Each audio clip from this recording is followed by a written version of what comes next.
Oke, Wak, jadi kisah yang akan aku ceritakan malam ini dikirim sama Wawa aku yang bernama Ana dari Jawa Tengah. Halo Ana. Nah, kisah ini Wak terjadi pada tahun 2006 dan dialami oleh bulenya Ana yang kita sebut aja namanya Bule Siti dan omnya Ana yang kita sebut aja namanya Om Joko. Dan kejadian horor ini terjadi di salah satu kota sekitaran Semarang, Wak. Ana bilang kisah ini sempat booming kali pada masanya dan sesuai permintaan Ana, Wak, untuk menjaga privasi maka semua nama dalam cerita ini diminta untuk disamarkan. Nanti ada alasannya di penutup, kalian dengar aja lah ya. Nah, lanjut lagi, Wak. Jadi ceritanya pada saat itu Bule Siti sama Om Joko ini membuka sebuah warung makan yang berada tepat di belakang salah satu rumah sakit besar yang ada di sana. Ada macam-macam makanan, Wak, yang dijual sama mereka di situ. Ada mie ayam, ada gorengan, ada snack, ada es teh, berbagai jenis jus dan lain-lain. Setiap harinya warung itu selalu ramai didatangi sama pembeli, Wak. Bahkan para pegawai dan juga perawat di rumah sakit depan tuh juga sering mampir makan siang di tempat itu. Awalnya semua berjalan baik-baik aja, lancar-lancar aja, laku-laku aja warung ini.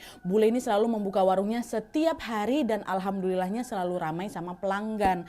Sampai pada akhirnya di suatu hari secara tiba-tiba warungnya Bule ini mendadak sepi. Pelanggan yang biasa datang nih, Wak, seketika menghilang dan gak ada satupun yang mampir makan di sana, nggak ada. Dan hal ini terjadi selama berhari-hari sehingga apa ya, ada banyak kali lah makanan Bule macam ayamnya, gorengannya, buah-buahannya yang nggak habis kan, orang nggak laku kok, pembeli nggak ada. Supaya nggak mubazir, Bule pun membagikanlah makanan-makanan tersebut ke tetangga sekitar, baik pula Bule Siti nih. Meski keheranan dengan warungnya yang mendadak sepi, di situ Bule Siti sama Om Joko masih mencoba berpikir positif, Wak.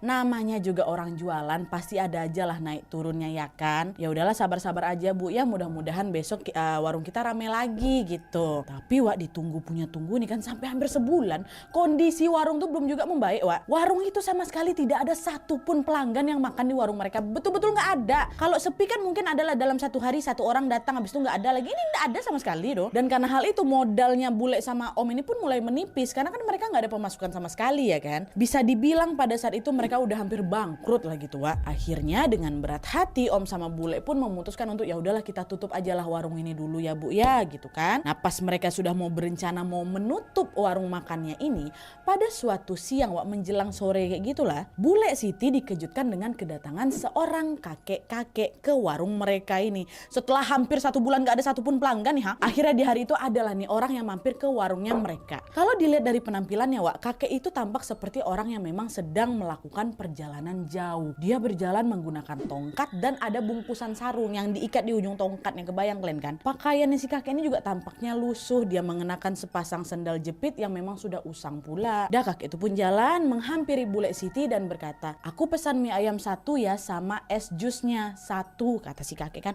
"Oh nggih, Mbah, monggo masuk, saya siapkan dulu mie ayamnya," kata si Bule. Nah, setelah pesanannya datang, kakek itu pun langsung memakan si mie ayam ini, Wak, dengan sangat lahap. Macam orang nggak pernah makan berhari-hari, kata Bule ini. Makan kan, lahap kali lah pokoknya. Nah, selagi si kakek ini makan, Bule pun memperhatikan wajah si kakek dengan teliti.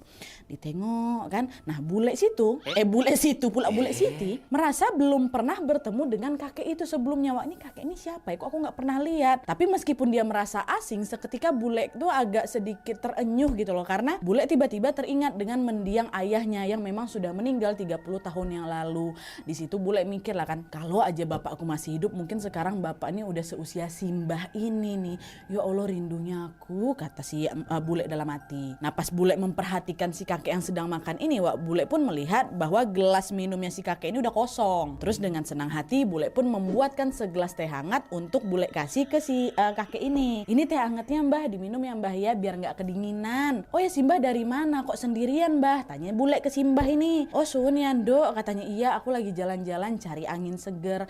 Sekarang ini kok suasananya bikin mau marah aja ya, Nduk," kata si kakek. Dengan sedikit tertawa Bule juga menjawab, "Mau marah kenapa sih, Mbah? Hati-hati nanti darah tinggi loh, Mbah, kalau marah-marah terus," kata Bule kan. Bukan ditanggapi bercanda lah, Wak, sama si Bule. Nah, tapi di luar dugaan si kakek itu malah menunjukkan ekspresi wajah yang serius. Bukannya menjawab pertanyaan Bule, si kakek tadi malah mengatakan sesuatu yang membuat Bule sedikit keheranan.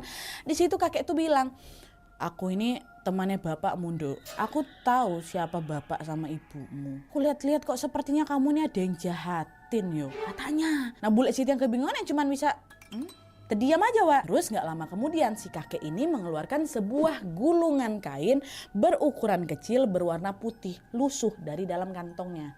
Nah dikeluarkan kan. Tanpa banyak bicara si kakek ini pun langsung memberikan gulungan kain itu ke bule Siti. Apa ini mbah? Kata bule kan, udah buka aja. Nanti juga kamu tahu apa isinya. Dah bule Siti pun menerima gulungan itu. Dan ketika bule menyentuhnya dia langsung sadar bahwa ini adalah sobekan kain mori atau kain kafan. Kenapa nih kan? Dah lah tuh karena disuruh buka, dibuka lah pelan-pelan sama bule Siti kan. Dan waktu dibuka, wah betapa terkejutnya bule ketika melihat bahwa ternyata gulungan kain itu bertuliskan nama lengkap bule Siti beserta tanggal lahirnya dan beserta weton lahirnya. Astagfirullahaladzim, maksudnya apa ini mbak? Kenapa ada nama saya di kain ini? Dengan tenang si kakek ini jawab, udah nggak usah takut, aku datang ke sini karena mau menolong kamu.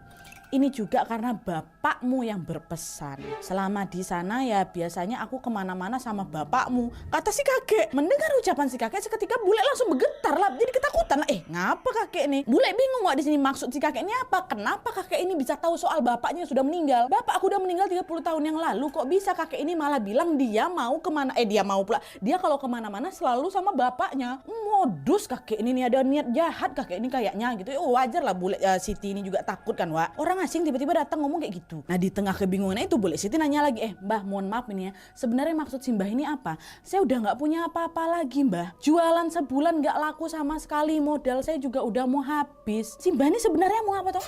Aku bukan mau apa-apa Nduk, kata si kakek kan. Aku bukan mau apa-apa, aku cuma mau nitip pesan. Dengarkan baik-baik ya Nduk ya. Gulungan kain kecil ini kamu simpan di dalam tempat penyimpanan uang supaya uangmu nggak pergi kemana-mana. Yo, itu yang pertama. Yang kedua, gerobak mie ayam kamu ini ganti catnya jadi warna kuning. Terus yang ketiga, ubah posisi gerobakmu menghadap ke arah timur. Dan jangan lupa bagian bawah gerobakmu dibersihkan pakai sapu. Nanti kotoran yang ada di bawah harus langsung dibuang ke kali. Ya, itu pesan mbah. Mendengar instruksi si kakek, bule Siti yang memang masih keranan ya cuman ngangguk-nganggukkan kepalanya aja wak. Oh nggih mbah, nggih. Terima kasih ya mbah ya, matur suwun, kayak masih masa bodoh gitu loh wak. Ya sudah, aku pamit dulu. Pesanku jangan lupa dilakukan ya Nduk, kata si mbah. Dah lah tuh, kakek itu pun berjalan berdiri dan akan membayar pesanan dia tadi. Tapi waktu itu ditolak sama bule. Udah mbah, nggak apa-apa, ambil aja, nggak usah dibayar. Oh ya udah, makasih. Dah tuh akhirnya si kakek ini pun berpamitan dan dia mulai berjalan keluar meninggalkan warung. Gak lama setelah si kakek ini keluar, dalam waktu singkat kakek itu langsung menghilang wak dari pandangannya bule. Terkejut bule kan, kok langsung hilang gitu. Bule pun langsung lah beranjak nih keluar warung untuk melihat ke arah mana si kakek ini pergi. Tapi pas bule ini nengok ke kanan, ke kiri, kakek itu betulan udah gak ada wak, langsung cepat kali hilang ya, macam ketiup angin, dar hilang. Mana si kakek nih ya? Cepat kali dia hilang ya. Meskipun kebingungan, bule Siti memilih untuk tidak terlalu memusingkan hal barusan. Itu mungkin orang modus jahat aja tuh. Dah tuh, pas si bule ini mau balik badan masuk ke warungnya lagi, tepat disitulah dia berpapasan nih wak sama salah satu pelanggannya bule. Nah si pelanggan ini bilang, ya Allah bule Siti lama gak ketemu, kemana aja sih kok sekarang warungnya gak pernah buka? Gak pernah buka? Saya nggak pernah tutup loh bu. Lah ini bukannya tutup toh? Enggak, jelas-jelas warung saya buka. Saya tetap jualan tiap hari ya bu. Dia kalau nggak percaya sini ikut saya masuk ke dalam warung, kata bule wak. Dan ketika mereka udah berada di dalam warung, orang yang tadi bilang, oh yo, gini dong bule Siti, warungnya dibuka, jangan kelamaan tutup. Kasihan orang-orang yang pada mau makan sini langsung puter balik semua loh. Gara-gara warungnya tutup. Padahal kan warung makannya bule Siti ini udah jadi favorit orang-orang di sini. Besok jangan lupa buka ya. Itu katanya. Mendengarkan ucapan itu, bule Siti akhirnya tahu nih wak, alasan kenapa warung makannya ini selalu sepi, ya kan?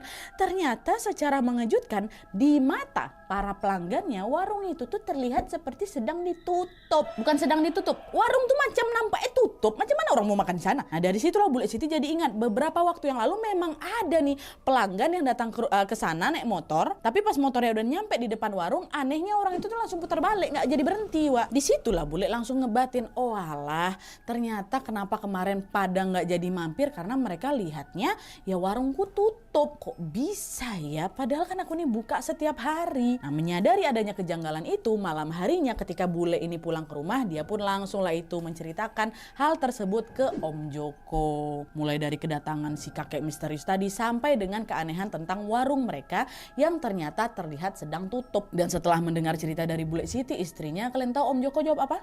Om Joko bilang, kok sama ya bu? Tadi bapak juga ketemu orang-orang di rumah sakit. Mereka nanyain, loh Pak Joko kapan warungnya buka. Mereka malah ngiranya bapak sama ibu sakit loh di rumah sakit, makanya warung